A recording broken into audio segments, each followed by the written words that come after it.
जय हिंद साथियों, कैसे हैं आप लोग। आई होप कि आप अच्छे होंगे। आपकी जो स्टडी चलेगी बहुत ही बेहतरीन चलेगी। तो आज के सेशन में बात करने वाले हैं क्लास 12th के बायोलॉजी के बहुत ही महत्वपूर्ण ऑब्जेक्टिव क्वेश्चन। याद रखिएगा 35 जो है ना बहुत ही महत्वपूर्ण ऑब्जेक्टिव क्वेश्चन है और आपके एग्जाम में यहाँ से आने का बहुत ज्यादा चांसेस है। तो आपको जो है ना अच्छे तरीका से देख लेना है और रट जाना है, क्योंकि यहाँ से आपके एग्जाम में आएगा तो आएगा। ठीक है ना, आप लोग भूलिएगा ना और सारे क्वेश्चन को अच्छे तरीका से देखेंगे। ठीक है, अभी तक मेरे क्लास को लाइक नहीं किया और चैनल को सब्सक्राइब नहीं किया तो सारे बच्चे एक बार क्लास को लाइक कर लेंगे और चैनल को सब्सक्राइब कर लेंगे। और 1 नंबर क्वेश्चन जो है आपकी स्क्रीन पर मौजूद है, बहुत इंपॉर्टेंट क्वेश्चन है और आपके एग्जाम में कई कई बार जो है यह प्रश्न पूछा गया है, तो आपको याद रखना अति आवश्यक है। करें मुकुलन द्वारा जो जनन होता है वो किसमें होता है, आपको पता होनी चाहिए कि मुकुलन द्वारा जो प्रजनन जो होता है वो ईस्ट में होता है। ऑप्शन ए वाला सही हो जाएगा। ठीक है ना, 1 का ऑप्शन ए टिक कर देंगे, याद रखिएगा। ठीक है, अगर आपको जो है वीडियो साफ नहीं दिखाई दे रहा तो एडवांस सेटिंग में जाकर अपना जो है वीडियो क्वालिटी बढ़ा लेना है, साफ दिखाई देने लगेगी। ठीक है ना, चलिए 2 नंबर क्वेश्चन देखिए क्या कह रहा है।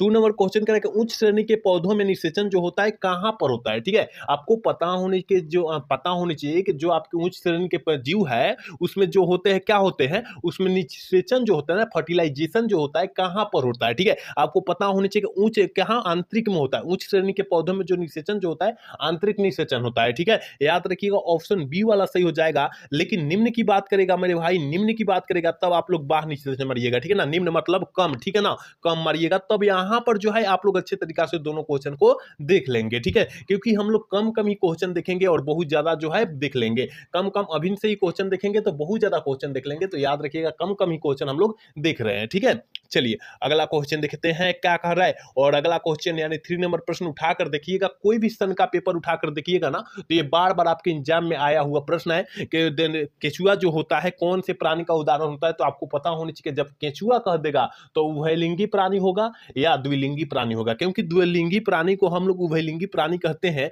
आपको पता होनी चाहिए। ठीक है, ऑप्शन जो हो जाएगा 3 का ऑप्शन फाइनल बी हो जाएगा, याद रखिएगा आप लोग। ठीक है ना, चलिए अगला क्वेश्चन की तरफ बात करेंगे। और अगला क्वेश्चन यानी 4 नंबर प्रश्न देखिए क्या करे कि स्तनधारियों में निषेचन जो होगा वो कहां पर होगा। ठीक है ना, स्तनधारियों में निषेचन जो होता है कहां पर होता है, तो याद रखिएगा फैलोपियन ट्यूब में होता है। कहां पर होता है मेरे प्यारे छात्रों, फैलोपियन ट्यूब यानी फैलोपियन नलिका में होता है। ऑप्शन डी वाला सही हो जाएगा। याद रखिएगा हम लोग बहुत बेहतरीन क्वेश्चन ला रहे हैं आपके बीच और आप लोग बेहतरीन क्वेश्चन को अच्छे तरीका से देखेंगे, एक भी क्वेश्चन को नजरअंदाज नहीं करेंगे। ठीक है, चलिए अगला क्वेश्चन देखते हैं। और अगला क्वेश्चन देखिए क्या करा, 35 नंबर प्रश्न जो है आपकी स्क्रीन पर मौजूद है और इसका आंसर आप लोग फटाफट करके बताइए क्या हो जाएगा। करे कि निम्नलिखित में से कौन सा मिथ्या फल है। बहुत बहुत खास क्वेश्चन है, याद रखिएगा कि मिथ्या फल का उदाहरण जो होता है कौन से होता है, तो मिथ्या फल। ठीक है ना, याद रखिएगा मिथ्या फल हम लोग सेब को कहते हैं। किससे कहते हैं, सेब को कहते हैं। ऑप्शन जो हो जाएगा ए वाला सही हो जाएगा, याद रखिएगा आप लोग। ठीक है, अगला क्वेश्चन की तरफ बात करेंगे। और अगला क्वेश्चन देखिए क्या कर रहा है, हवा के द्वारा परागित होने वाले पुष्पों को क्या कहते हैं। हवा के द्वारा परागित होने वाले पुष्पों को हम लोग क्या कहेंगे, तो आपको पता होनी चाहिए कि वायु परागित कहेंगे। ऑप्शन बी वाला सही हो जाएगा। 6 का ऑप्शन हम लोग बी टिक कर देंगे, याद रखिएगा आप लोग। ठीक है, चलिए अगला क्वेश्चन की तरफ बात करते हैं। और अगला क्वेश्चन देखते हैं क्या कह रहा है। कह रहा है कि भ्रूण कोश की सेंट्रल कोशिकाएं होती है। बहुत बहुत क्वेश्चन खास है और आपके एग्जाम में 2020 में भी पूछा गया है, 2022 में भी पूछा गया है और 2023 में भी ये प्रश्न पूछा गया है। तो आपको याद रखना होगा कि भ्रूण कोश की सेंट्रल कोशिकाएं जो होती है वो कैसी होती है या क्या होती है। तो याद रखिएगा क्या होती है, द्वितीयक केंद्रक होती है। ठीक है ना, याद रखिएगा ऑप्शन जो हो जाएगा बी वाला सही हो जाएगा। ठीक है, चलिए अगला क्वेश्चन की तरफ बात करेंगे। और 8 नंबर प्रश्न कह रहे हैं ना, कह रहा है कि किस फल का बीज चोल खाया जाता है। बहुत बहुत क्वेश्चन खास के किस फल का हम लोग बीज चोल खाते हैं, तो आपको तो पता होनी चाहिए कि जायफल का भी खाते हैं हम लोग, लीची का भी खाते हैं और शरीफा का भी खाते हैं। याद रखिएगा ऑप्शन डी वाला सही हो जाएगा। लेकिन यहाँ पर कुछ कुछ जो होता है आपके भुतलाने के लिए क्वेश्चन दिया रहता है कि किसका जो है हम लोग बीज चोल खाते हैं। 1 नंबर में दे देगा आम दे देगा, ठीक है ना, और 2 नंबर में सेब दे देगा, ठीक है, और 3 नंबर में जो हो जाएगा लीची दे या शरीफा दे दे या जायफल दे दे और डी में दे दे, इनमें से सभी दे दे। तो आप क्या मारिएगा, आप क्या मारिएगा, तो देखिए मेरे भाई अगर यहां पर जो है आम कह देगा सेब कह देगा तो ये जो होता है बीज चोल का उदाहरण नहीं होता है। ठीक है ना, लीची होता है, जायफल होता है, शरीफा होता है, इतना याद रखिएगा। ठीक है ना, आप लोग इतना याद रखिएगा तभी मारिएगा, नहीं तो दे देगा आम दे देगा सेब दे देगा लीची देगा इनमें से सभी, तो आप तो पढ़े हैं इनमें से सभी मार देंगे आंख मूंद कर, तक गलत हो जाएगा। आप लोग ऑप्शन पर भी आप लोग पकड़ कीजिएगा। ठीक है, चलिए अगला क्वेश्चन की तरफ बात करते हैं और अगला क्वेश्चन बहुत बहुत क्वेश्चन खास है। करे के पुंकेसर कितने भागों में बटा होता है। पुंकेसर जो होता है वो कितने भागों में बटा होता है, याद रखिएगा 2 भागों में, ठीक है ना। पुंकेसर कितने भागों में बटा होता है, 2 भागों में बटा होता है। ऑप्शन बी वाला सही हो जाएगा। 9 का ऑप्शन हम लोग वी टिक कर देंगे, याद रखिएगा, ठीक है। अभी तक आप लोग क्लास को लाइक नहीं किए तो फटाफट क्लास को लाइक कर लेंगे, ठीक है ना। जितने बच्चे अभी देख रहे हैं और क्लास को लाइक नहीं किए तो सारे बच्चे एक बार क्लास को लाइक कर लेंगे, ठीक है। चलिए अगला क्वेश्चन की तरफ बात करेंगे और अगला क्वेश्चन करें कि द्विनिषेचन का परिणाम होता है। द्विनिषेचन का परिणाम जो होता है क्या होता है, तो आपको पता होने चाहिए कि भ्रूण कोष होता है या भ्रूण पोष होता है, याद रखिएगा ऑप्शन सी वाला सही हो जाएगा, ठीक है ना। और द्विनिषेचन का खोज जो है किसके द्वारा किया गया था, तो नवासचिन के द्वारा किया गया था, ठीक है ना। नवासचिन, याद रखिएगा नवास, ठीक है, नवासचिन के द्वारा किया गया था द्विनिषेचन का खोज। ये भी साथ में आप लोग याद रखिएगा क्वेश्चन को, ठीक है। चलिए अगला क्वेश्चन की तरफ बात करते हैं और बहुत बहुत क्वेश्चन खास है। 11 नंबर प्रश्न का है कि भूमि फलनी कौन है। भूमि फलनी फल जो है क्यों, कौन सा है, कौन सा उदाहरण है, फटाफट आप लोग जो है 11 का ऑप्शन बता दीजिए क्या हो जाएगा। तो करे भूमि फलनी फल का उदाहरण कौन है, तो मूंगफली है। ऑप्शन जो हो जाएगा 11 का ऑप्शन बी हम लोग टिक कर देंगे, याद रखना होगा, ठीक है। चलिए अगला क्वेश्चन की तरफ बात करते हैं और कह रहे कि शहद का निर्माण करती है। बहुत क्वेश्चन खास है और 2026 में जो है शायद पूछा जाएगा, ठीक है ना। याद रखिएगा शायद पूछा जाएगा क्योंकि जो है 2020 और 2022 में यह प्रश्न जो है पूछा गया है, लेकिन जो है इसके बाद नहीं पूछा गया है। तो पूछे जाने का जो है 2026 में बहुत ज्यादा चांसेस है। तो आपको याद रखिएगा, ठीक है ना, कि शहद का निर्माण जो करेगी कौन मक्खी करेगी, तो याद रखिएगा वह जो करती है ना कार्यकर्ता मक्खिया करती है, ठीक है। ऑप्शन बी वाला सही हो जाएगा, ठीक है। 12 का ऑप्शन हम लोग वी टिक कर देंगे, याद रखिएगा, ठीक है। चलिए अगला क्वेश्चन की तरफ बात करेंगे और अगला क्वेश्चन कर रहा है कि मेहसाना किसकी प्रजाति है। बहुत बहुत क्वेश्चन खास है कि मेहसाना जो होती है किसकी प्रजाति होती है, तो याद रखिएगा मेहसाना जहां कह दिया वहां पर हम लोग भैंस मारेंगे। क्या मारेंगे मेरे प्यारे छात्रों, भैंस मारेंगे, याद रखिएगा। ऑप्शन जो हो जाएगा 13 का ऑप्शन बी हो जाएगा, ठीक है। चलिए अगला क्वेश्चन की तरफ बात करते हैं और अगला क्वेश्चन कर रहे हैं ना 14 नंबर प्रश्न कर रहे हैं कि कल्याण सोना किसका किस्म होता है। बहुत अच्छा प्रश्न है और आपके एग्जाम में आने का बहुत ज्यादा चांसेस है कि कल्याण सोना जो होता है किसका किस्म होता है, ठीक है ना। किसका किस्म होता है तो आपको पता होनी चाहिए, गेहूं का प्रोन्नत किस्म होता है। ऑप्शन बी वाला सही हो जाएगा, ठीक है ना। 14 का ऑप्शन बी हम लोग टिक कर देंगे, याद रखिएगा। अगला क्वेश्चन की तरफ बात करते हैं और अगला क्वेश्चन कर रहे हैं कि बैक्टीरिया की खोज, मतलब बैक्टीरिया की जो है ना खोज की, मतलब किसके द्वारा किया गया था। बैक्टीरिया की खोज जो है किसके द्वारा किया गया था, तो याद रखिएगा क्या लुईवेन हॉक के द्वारा किया गया था। ऑप्शन बी वाला सही हो जाएगा। 15 का ऑप्शन बी हम लोग टिक कर देंगे, याद रखिएगा। याद रख लीजिएगा, यहां से अगर प्रश्न याद करते हैं तो आपके एग्जाम में 4 से 5 नंबर जो है क्लियर हो जाएगा। तो आपको जो है अच्छे तरीका से याद कर लेना है, अच्छे तरीका से सारे क्वेश्चन को पकड़ कर लेना है, गेन कर लेना है, ठीक है ना।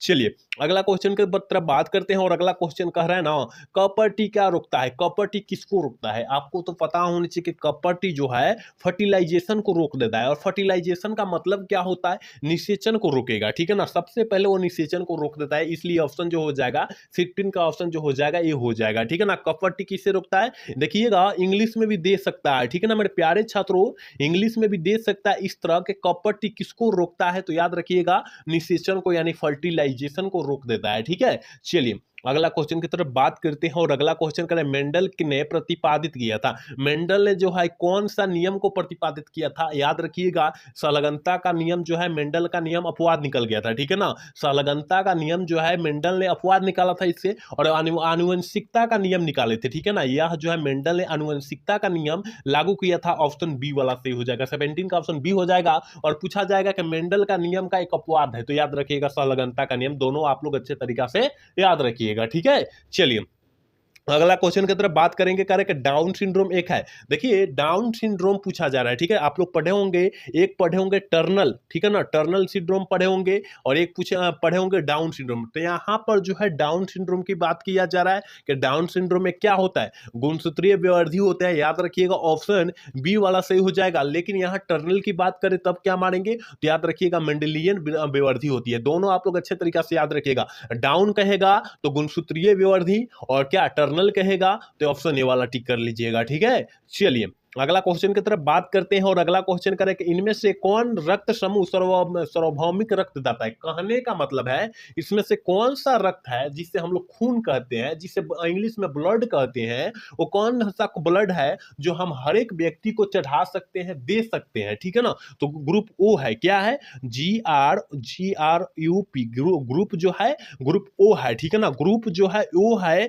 जो हम हर किसी व्यक्ति को दे सकते हैं, ठीक है ना। याद रखिएगा ऑप्शन डी में दिखाई दे रहा है, ऑप्शन डी वाला हम लोग सही कर देंगे। देखिए इतना अच्छा से बतला रहे हैं, आपको समझ में आ जाना चाहिए अच्छी तरीका से, ठीक है ना। आप लोग अच्छे तरीका से समझने का भी प्रयास कीजिएगा। चलिए अगला क्वेश्चन की तरफ बात करते हैं और 20 नंबर प्रश्न आपकी स्क्रीन पर है। करें कि लेक ऑफ रन का घटक नहीं है। कौन सा जो होता है लेक ऑफ रन का घटक जो है नहीं है, उसका उदाहरण नहीं है। तो याद रखिएगा 20 यानी 20 का ऑप्शन जो हो जाएगा ये हो जाएगा प्राइमर जीन, ठीक है ना। याद रखिएगा ऑप्शन ए वाला सही होगा। 21 नंबर क्वेश्चन करें कि अफीरण मंडल क्या प्रदर्शित करता है। आपको तो पता होनी चाहिए ना कि अफीरण मंडल जो होता है किसको प्रदर्शित करेगा, तो आपको पता होनी चाहिए आपको कि जीन का रेगुलेशन को प्रदर्शित करता है। ऑप्शन सी वाला सही हो जाएगा, ठीक है। 21 का ऑप्शन सी हो जाएगा, याद रखिएगा। अगला क्वेश्चन की तरफ बात करते हैं और अगला क्वेश्चन कह रहे हैं अभिसारी विकास प्रदर्शित होता है। अभिसारी विकास जो होता है कहां पर प्रदर्शित होता है, किसके द्वारा प्रदर्शित होता है, आपको तो पता होनी चाहिए। याद रखिएगा समृद्धीय अंगों द्वारा जो होती है प्रदर्शित होती है। ऑप्शन बी वाला सही हो जाएगा, ठीक है। 22 का ऑप्शन बी हो जाएगा, याद रखिएगा। अगला क्वेश्चन की तरफ बात करते हैं और अगला क्वेश्चन कह रहे हैं ना वैसे पदार्थ जिनके प्रतिरक्षी अनुक्रिया होती है उससे हम लोग क्या कहेंगे। वैसे पदार्थ जिसके प्रतिरक्षी अनुक्रिया होती है उससे हम लोग क्या कहते हैं, एलर्जन कहते हैं। और आपके जो है एग्जाम 2023 में यह प्रश्न पूछा भी गया है, आपको याद होना चाहिए, ठीक है ना। आपके फाइनल बोर्ड में पूछा गया है, 2023 में यह प्रश्न पूछा गया है, ठीक है। चलिए अगला क्वेश्चन करें कि मनुष्य में सबसे अत्यधिक होने वाला कैंसर होता है। मनुष्य में सबसे अत्यधिक होने वाला कैंसर कौन है, मतलब जो होता है मनुष्य के अंग में कई प्रकार का कैंसर होता है, किसी का ब्लड कैंसर, किसी का और कुछ कुछ कैंसर होता है, ठीक है ना। तो इसमें जो है कौन सा कैंसर अत्यधिक होने वाला है, ठीक है ना। मनुष्य में जो होता है सबसे ज्यादा कैंसर आज फैल रहा है, कौन सा फैल रहा है, ठीक है। तो याद रखिएगा कार्सिनोमा जो होता है कैंसर जो है बहुत ज्यादा जो है फैल रहा है, ठीक है। ऑप्शन डी वाला 24 का ऑप्शन जो हो जाएगा डी हो जाएगा, याद रखिएगा। अगला क्वेश्चन की तरफ बात करते हैं मेरे प्यारे छात्रों। यहाँ 25 नंबर क्वेश्चन करें ना, करें कि ताई चुंग इनमें से किसकी किस्म है। ताई चुंग जो होता है इनमें से किसकी किस्म होती है, तो याद रखिएगा धान की किस्म होती है, ठीक है। ऑप्शन ए वाला सही हो जाएगा, याद रखना होगा आपको, ठीक है। चलिए अगला क्वेश्चन करें कि जैविक खाद का मुख्य स्रोत है। जैविक खाद का मुख्य स्रोत जो होता है वो क्या होता है, तो जीवाणु होता है। ऑप्शन सी वाला करेक्ट हो जाएगा, याद रखना है, ठीक है। चलिए अगला क्वेश्चन की तरफ बात करते हैं और 27 नंबर क्वेश्चन करें मिट्टी को उपजाऊ बनाने के लिए सहायक होता है। देखिए मिट्टी को उपजाऊ बनाने के लिए कौन सबसे ज्यादा सहायक होता है, तो जैविक खाद, जिसे हम लोग पशुओं का मलमूत्र कहते हैं। जैविक खाद का मतलब जो होता है पशुओं का मलमूत्र, जैसे गाय भैंस बैल ये जो होती है ना इसका मलमूत्र, ठीक है ना। चलिए अगला क्वेश्चन की तरफ बात करते हैं, करें कि सल्फर का सबसे बड़ा संग्राहक है। सल्फर का सबसे बड़ा संग्राहक जो होता है कौन सा होता है, तो याद रखिएगा चट्टाने होती है। सल्फर का सबसे बड़ा ग्राहक होता है चट्टाने होती है। ऑप्शन बी वाला सही हो जाएगा। 28 का ऑप्शन हम लोग बीटी कर देंगे, याद रखिएगा। 29 नंबर क्वेश्चन करें गेंडा अभ्यारण्य किस राज्य में स्थित है। आपके एग्जाम में बहुत ही बार यह प्रश्न पूछा गया है, आपको अच्छे तरीके से याद रखना होगा कि गेंडा अभ्यारण्य जो होता है किस राज्य में जो है स्थित है, ठीक है ना। किस राज्य में स्थित है, तो क्या करें गेंडा अभ्यारण्य, तो आपको पता होनी चाहिए ना असम, जिसे असम हम लोग शॉर्टकट में असम बोल देते हैं, ठीक है। असम को ही असम बोला जाता है, याद रखिएगा। चलिए अगला क्वेश्चन की तरफ बात करते हैं और 30 नंबर प्रश्न करें कि राष्ट्रीय उद्यान में सुरक्षा प्रदान की जाती है। राष्ट्रीय उद्यान में जो होता है किसका जो ना किसको जो है वो सुरक्षा प्रदान की जाती है, आपको पता होनी चाहिए। याद रखिएगा फ्लोरा का भी और फाउन का भी, इसका मतलब ऑप्शन डी में दिया है, ए और बी दोनों, ऑप्शन डी वाला ही सही हो जाएगा, ठीक है। याद रखिएगा आप लोग अच्छे से सारे प्रश्न को, क्योंकि सारा प्रश्न बहुत इंपॉर्टेंट प्रश्न है, ठीक है। करें कि भारत का जैव विविधता अधिनियम संसद में पारित हुआ था, किस संसद में जो है ना पारित हुआ था, ठीक है। तो याद रखिएगा 31 का ऑप्शन जो हो जाएगा सी हो जाएगा। 1900 कितना सॉरी 2002 में हुआ था, ठीक है। 2002 में हुआ था, ऑप्शन सी वाला सही हो जाएगा, ठीक है ना। 31 का ऑप्शन सी हो जाएगा, याद रखना है। चलिए अगला क्वेश्चन 32 नंबर क्वेश्चन बहुत क्वेश्चन खास है और सारे बच्चे इस आंसर का एक क्वेश्चन का आंसर सही करेंगे, ठीक है। प्रदूषण जो अम्ल वर्षा करता है, देखिए अम्ल वर्षा का मतलब जो होता है आपके आसमान से बारिश में जो हो जाएगा काला काला जो है बारिश गिरेगा, ठीक है ना, काला काला जो हमारे पृथ्वी पर गिरेगा और जितना भी खेत खरियानी होगा उसको जो है बंजर बना देगा। उससे हम लोग अम्ल वर्षा का नाम दिए हैं और जानते हैं, ठीक है। तो याद रखिएगा वो कब होता है, किसके कारण होता है, तो ये तो सारे बच्चे को पता होनी चाहिए कि सल्फर डाइऑक्साइड के कारण जो हो रहा है ये जो होता है अम्ल वर्षा होता है, ठीक है ना। याद रखिएगा सल्फर डाइऑक्साइड जिसका सूत्र होता है SO2 होता है, ठीक है। ऑप्शन जो हो जाएगा ए वाला सही हो जाएगा, 32 का ऑप्शन ए हो जाएगा, ठीक है। चलिए अगला क्वेश्चन की तरफ बात कर लेते हैं। और अगला क्वेश्चन कर रहा है ना, कह रहा है कि वर्षा अम्ल कहलाती है जब पीएच मान कम हो। मतलब वर्षा अम्ल जो है कब कहलाएगी, जिसका पीएच मान कितना से कम होगा तो वर्षा का जल जो है पीएच मान में आ जाएगा। तो याद रखिएगा 5.6 से कम होनी चाहिए, तब आपका जो है अम्ल वर्षा होता है, याद रखिएगा। ऑप्शन डी में दिखाई दे रहा है, ऑप्शन डी वाला हम लोग सही कर देंगे। बहुत इंपॉर्टेंट क्वेश्चन है, मैं जितना क्वेश्चन करा रहा हूं बहुत इंपॉर्टेंट क्वेश्चन करा रहा हूं, ठीक है। 34 नंबर क्वेश्चन का सबसे बड़ा पारितंत्र है, सबसे बड़ा पारितंत्र जो है कौन सा है, तो याद रखिएगा समुद्री पारितंत्र है। सबसे बड़ा पारितंत्र समुद्री पारितंत्र होता है, याद रखिएगा। ऑप्शन बी वाला सही हो जाएगा। और इस क्लास का लास्ट क्वेश्चन है, कह रहा है कि 100 परागण बनने के लिए कितने सूत्री विभाजन की आवश्यकता होती है। अर्धसूत्री विभाजन कहिए या सूत्री विभाजन कहिए, कोई फर्क नहीं पड़ने वाला है, ठीक है। तो विभाजन की आवश्यकता होगी कितने, जल्दी से जो है 35 का ऑप्शन बतला दीजिए क्या हो जाएगा, तो 20, ठीक है ना, 20, ठीक है ना। ऑप्शन जो हो जाएगा 35 का ऑप्शन डी हो जाएगा। तो हमने इस क्लास में 35 मस्त ऑब्जेक्टिव क्वेश्चन देखा, और आप लोग भी देखे होंगे तो अच्छे तरीका से देखे होंगे ना। तो 35 में 35 अगर सही कर दिए होंगे, अगर 35 में 35 सही कर दिए होंगे तो याद रखिएगा आपका जो है 4 से 5 नंबर आपके एग्जाम के लिए पूरा कंठस्थ हो गया। तो आपको अच्छे तरीका से देख लेना है और अच्छे तरीका से सारे क्वेश्चन को याद कर लेना है, ठीक है ना। हम लोग अगले सेशन में मिलेंगे। तो आज का क्लास जो है कैसा लगा, अगर अच्छा लगा होगा तो चैनल को सब्सक्राइब और लाइक करना ना भूलिएगा। जय हिंद, जय भारत, मिलते हैं अगला सेशन में।